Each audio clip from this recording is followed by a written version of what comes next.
तो अब हम इस वीडियो में format of investing activities from cash flow को डिस्कस करने वाले हैं। फॉर्मेट ऑफ फाइनेंसिंग एक्टिविटीज हमने कर दिया, अब इसके बाद वाले वीडियो में क्या करेंगे, ऑपरेटिंग एक्टिविटीज को डिस्कस करेंगे। तो आइए शुरू करते हैं। सर आप एक बार मुझे जल्दी से इन्वेस्टिंग एक्टिविटीज का मतलब समझा दो, फिर हम उसे फॉर्मेट को भी लिख लेंगे यहां। तो आइए शुरू करते हैं।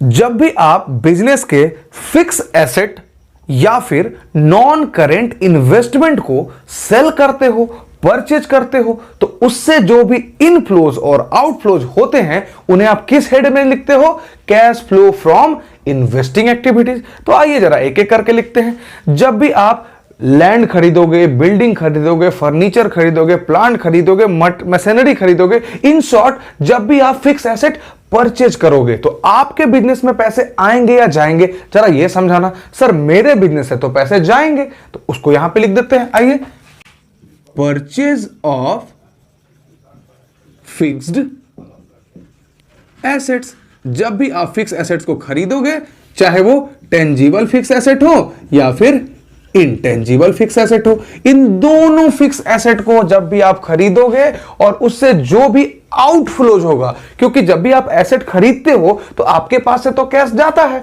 तो आप इसे कैश आउटफ्लोज लिखोगे और इसे आप ब्रैकेट में दिखाओगे। और इन सारे आउटफ्लोज को हमें किस हेड में लिखना है, cash flow from investing activities.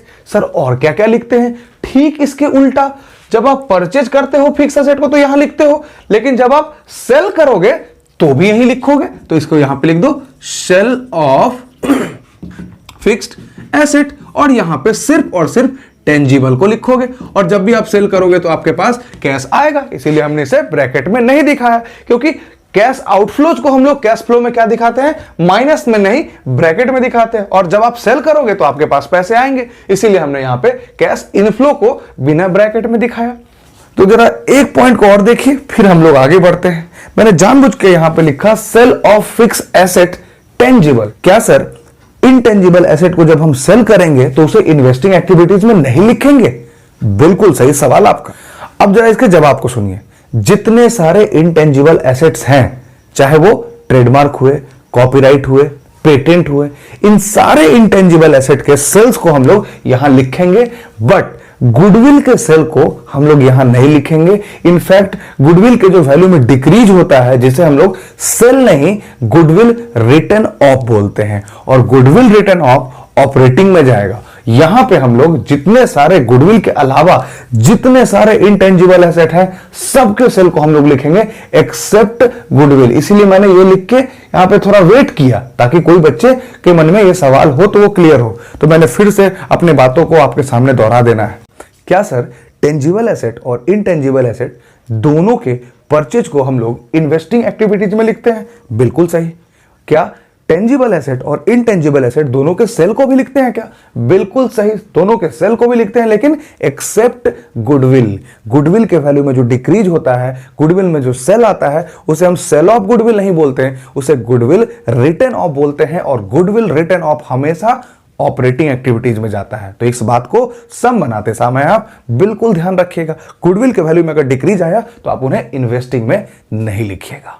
समझ गए मेरी बातों को? आगे तो हमें और कुछ समझना ही है, बट इस पे थोड़ा सा क्लियरिटी मांगता था, तो मैं इसे क्लियर कर दी आपको। समझ गए? सर और क्या क्या लिखोगे? और हम लिखेंगे, लिखिए यहां पे, purchase of non current investment. जब भी आप नॉन करेंट इन्वेस्टमेंट को परचेज करोगे, सर नॉन करेंट इन्वेस्टमेंट मतलब ऐसे इन्वेस्टमेंट जिनका टाइम पीरियड, जिनका मैच्योरिटी पीरियड 1 साल से ज्यादा हो, तो वैसे इन्वेस्टमेंट को जब भी आप परचेज करोगे तो यहां पे लिखोगे, और ऐसे में कैश का आपके पास से आउटफ्लोज होगा तो ब्रैकेट में दिखाओगे। सेम उसी तरीके से sale of non current investment, non current asset को जब आप सेल करोगे तो इनफ्लोज आएगा। सर और क्या क्या लिखते हैं? एक बहुत इंटरेस्टिंग फैक्ट है मेरे प्यारे बच्चों, मैं जरा कोरिलेट करने की कोशिश कर रहा हूं, आप भी समझिए। जब भी आप बैंक से लोन रेज करते थे, लेते थे, तो उसे आप कहां लिखते थे? फाइनेंसिंग एक्टिविटीज में लिखते थे। जब आप लोन लेके आते थे तो एट द सेम टाइम आप उसको इंटरेस्ट पे करते थे, तो इंटरेस्ट को भी आप कहां लिखते थे? फाइनेंसिंग एक्टिविटीज में लिखते थे। अब मेरी बातों को समझना, जब आप लोन रेज करते हैं तो फाइनेंसिंग एक्टिविटीज में लिखते हैं, लेकिन जब आप किसी को लोन देते हैं तो उसे आप क्या बोलोगे? Advancing of loan. आप किसी को जब लोन देते हो तो it is as good as investing of loan, आप अपने पैसे को कहीं इन्वेस्ट कर रहे हो, किसी को दूसरे को लोन दे रहे हो, तो इसको भी आप यहीं पे लिखोगे एडवांसिंग ऑफ लोन। जब भी आप लोन को एडवांस करते हो तो वो भी एक तरह का आपका इन्वेस्टिंग एक्टिविटीज है। और जब भी आप लोन देते हो तो इस बार आपको क्या मिलेगा, जल्दी से बताओ? इंटरेस्ट मिलेगा। शाबाश मेरे प्यारे बच्चों, तो इसको भी लिख दो, इंटरेस्ट रिसीव ऑन इन्वेस्टमेंट और लोन एडवांसिंग ऑफ लोन। जब भी आप इंटरेस्ट यहां पे एडवांस लिंक लोन करते थे तो आपके पास से पैसे जाते थे, आउटफ्लोज में दिखा दो, और जब भी इंटरेस्ट मिलेगा आपको तो पैसे आएंगे आपको, तो इनफ्लोज में दिखाओ। अब समझाओ, अब आप किसी कंपनी के शेयर्स में 1 साल से ज्यादा के लिए आप पैसे को इन्वेस्ट करके रखा है, तो ये तो आपका नॉन करेंट इन्वेस्टमेंट हो जाएगा, पैसे लगाया आपने। अब वो कंपनी आपको देती है बीच में डिविडेंड, क्योंकि जब आप शेयर इशू करते थे तो वो आता था फिनांसिंग एक्टिविटीज में, तो आप क्या देते थे? डिविडेंड देते थे, तो वो भी आता था फिनांसिंग एक्टिविटीज में, डिविडेंड पेड। लेकिन इस बार आपने कहीं इन्वेस्ट करके रखा है, वो आपका इन्वेस्टमेंट है, और वहां से जब आपको डिविडेंड मिलेगा तो आप उसे क्या बोलोगे? Dividend receive. और डिविडेंड रिसीव आपको जरूर तब होगा जब आप कहीं ना कहीं इन्वेस्ट किए होंगे। तो उसी तरीके से मेरे प्यारे बच्चों, इंटरेस्ट रिसीव के साथ साथ डिविडेंड रिसीव भी इन्वेस्टिंग एक्टिविटीज के हेड में आएगा, तो इसे भी लिख दो, डिविडेंड रिसीव ऑन इन्वेस्टमेंट। ये भी आपके पैसे इनफ्लोज हो जाएंगे। ठीक है सर, और क्या लिख पाएंगे? सपोज करिए कि आपके पास बहुत बड़े बड़े 5 स्टार होटल्स हैं या बिल्डिंग है जिसे आपने रेंट पे लगाया है। तो पहले मुझे ये बताओ, वो जो आपके बिल्डिंग है या जो भी आपके हाउसेस है, लैंड है, क्या वो आपके हैं कि नहीं? हाँ आपके हैं। अब वो आपके फिक्स एसेट है कि नहीं? हाँ सर फिक्स एसेट है। अब उस फिक्स एसेट पे किसी भी तरह का रेंट आपको रिसीव हो तो क्या वो rent cash flow from investing activities में नहीं आएगा? बिल्कुल आएगा सर। तो उसको भी आप यहीं पे लिखोगे, रेंट रिसीव्ड। ये भी आपका यहीं पे आ गया। अब फिर से बताओ मुझे, जब भी आप इनका ग्रैंड टोटल करोगे और ये सारे फैक्टर पॉजिटिव होंगे तो आप उसे क्या बोलोगे? Net cash inflows from investing activities. और ये जब नेगेटिव में आएंगे इनके ग्रैंड टोटल तो आप इसे क्या लिखोगे? Net cash outflows from investing activities. तो आइए जरा इसको भी हम लोग फाइनल कर देते हैं, नेट कैश इनफ्लोज और आउटफ्लोज फ्रॉम इन्वेस्टिंग एक्टिविटीज। इन सारे चीज को आप लिख लो। अब एक चीज का ध्यान रखेंगे मेरे प्यारे बच्चों, ये क्वेश्चंस बनाते समय आपके लिए काफी यूजफुल होगा कि जब भी आप cash flow from investing activities बना रहे हो तो कुछ अकाउंट्स आपको बनाने होंगे और कुछ लेजर्स आपको बनाने होंगे। उन सारे लेजर्स को भी मैं अभी डिस्कस कर देता हूं। आइए मेरे साथ ही बनाइए, आज तो हमें रुकना नहीं है, चलते जाना है।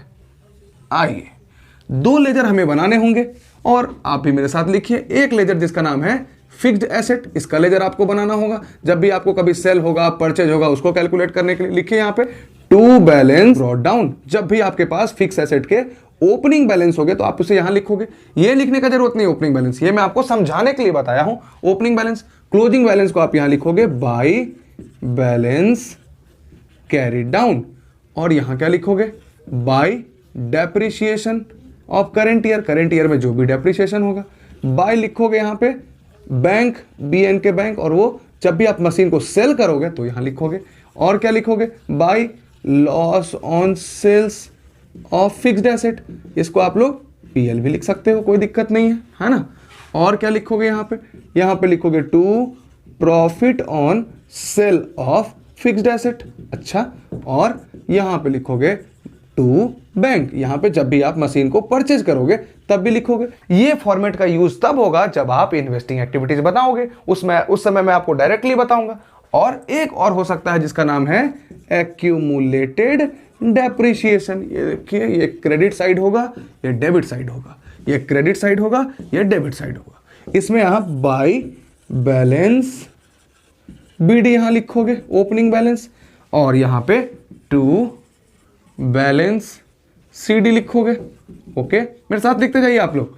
टू फिक्स्ड एसेट लिख देना, ठीक है, एक्यूमुलेटेड डेप्रिसिएशन जो भी यहां पे तक होगा उस एसेट में, और यहां पे बाय डेप्रिसिएशन या फिर PL लिख देना। और इससे आपका क्या आ जाएगा, करेंट ईयर का डेप्रिसिएशन आ जाएगा। जब ये दिया रहेगा तो ये आएगा, जब ये दिया रहेगा तो ये आएगा। हालांकि ये फॉर्मेट आपको अभी कुछ समझ में नहीं आया होगा, मैंने बस आपको बोला है कि इस फॉर्मेट को आप लिख लें। इस फॉर्मेट को आप तब समझेंगे जब मैं आपके साथ क्वेश्चंस बनाऊंगा। तो बच्चों ये तो हो गई इन्वेस्टिंग एक्टिविटीज। अभी तक हम लोगों ने 2 एक्टिविटी को डिस्कस कर लिया, जिसका नाम है फिनांसिंग एक्टिविटीज और इन्वेस्टिंग एक्टिविटीज। अब एक जो हमारा एक्टिविटीज बाकी है, जिनको हम बोलते हैं net cash inflow from operating activities. बड़ा ही मजेदार डिस्कशन है वो भी। तो आइए अब इसको भी शुरू करते हैं। Thank you so much my dear student.